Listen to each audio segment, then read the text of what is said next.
Hey guys, what's going on? Welcome to another video and hope you guys are doing well today. So we did the worst specs in Cata and we had to do the best specs in Cata. Of course, this is still only my opinion. And we're looking at like things that are either the most fun to play, are just ridiculously overpowered, or have unique selling points. So here's the list. In no particular order either. Firstly is Blood DK, and wow, Blood DKs might just be the strongest iteration of any tank we've seen so far in any of the classic remakes. Even like Wrath of Lich King Prot Paladin, Blood DK just has an armory of cooldowns, ridiculous self healing, and if played well, is easily the most consistent and strongest tank in just the entirety of Cata Classic, assuming that we stay on the 4.3.4 patch, which we should. Secondly, we have Holy Pally.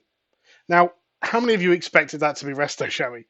But yeah, Holy Pally is just god tier in Wrath of the Lich King. And it just gets better in Cata, like unbelievably so.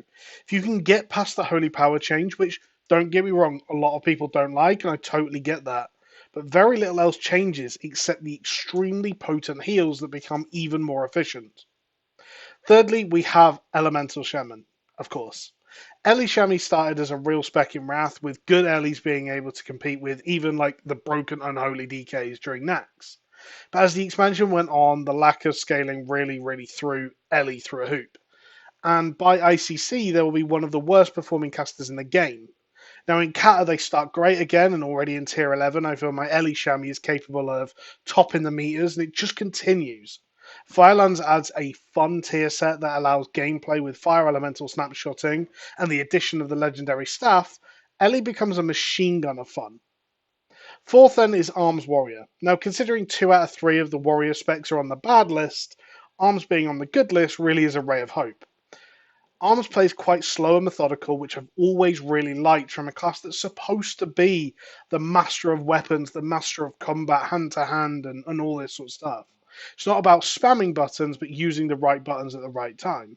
Yet you'll still always nearly always be GCD capped. The difference between a very good arms and a very bad arms is quite noticeable, and Bladestorm is just a drug. Fifth, then, and actually probably the one I would put as number one on this list if they were ordered. It starts quite slow in the expansion, but Fire Mage is one of the most serotonin inducing, adrenaline fueled specs in Kata. Combustion creates an additional dot that combines all your other dots you have applied to the target, so like Living Bomb and Ignite being the main two, and combines them and adds an additional dot. This means with a good opener and a few lucky big crits, you can have an insane single target opener and top the meters, doing 2-3 times the damage of other classes. And it gets better. Now imagine doing all of that and spreading it to nearby enemies. Requiring procs and luck, but the possibilities of just exploding packs and doing unreal amounts of damage is just so possible with this spec. So that's my list. Is there anything you feel I've missed off? Is there anything you would like to add to this list? Let me know in the comments below. More videos coming soon. Kicking out lots of Kata content at the moment, as you might have seen. So if you are interested in Kata, make sure you are throwing a sub onto the channel. Thanks for watching, guys. Bye.